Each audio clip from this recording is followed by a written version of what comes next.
lot of good memories there. A lot.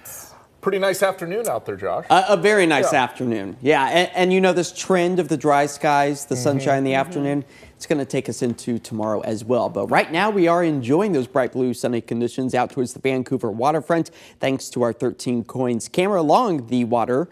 And that's where we expect to see very similar sights like this, especially as we work our way to the end of this week. 58 degrees, that's where we're currently sitting, slightly on the cooler side of our average of the low 60s with calm winds and sunset at 6:10 tonight. Satellite and radar showing that the last batch of clouds slowly starting to pull their way out of our area as we start to pick up on a bit more of a northwesterly flow. It's these clearing conditions that are going to be perfect for potentially seeing the extremely rare Comet C 2023 A3 for the final time tonight. That's our last potential as skies are starting to clear. Look to the western horizon just above Venus from about 6:10 our sunset to about 7 o'clock or so to potentially catch that final glimpse. Now with those clearing skies means all of the heat we've built up during the afternoon hours today is going to escape back out into the atmosphere, also known as radiative cooling.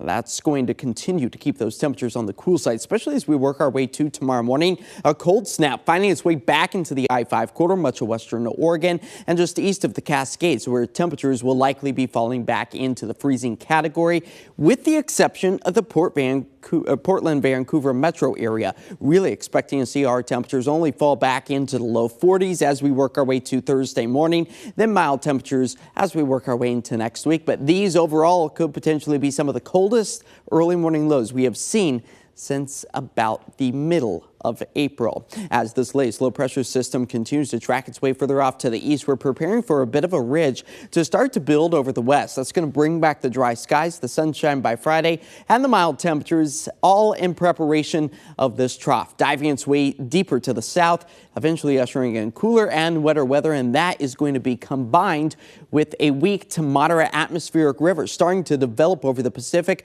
finding its way back in western Oregon and southwest Washington as we move into Saturday, Sunday, and well into next week. That's where the wet weather will really start to ramp up as our skies remain dry for tonight, expecting to see some patchy fog start to develop by sunrise tomorrow as the cloud coverage once again returns, likely going to be holding on to those clouds for much of the day on your Thursday, and then Friday waking up with the clouds, but we return that sunshine by the afternoon and evening hours as winds slowly start to pick up across our area. Now, I mentioned that weak atmospheric river. That's where we could potentially see some impressive rainfall totals Saturday through Monday. Some long-range models predicting about 1.25 inches to 1.5 inches to 1.75 inches possible.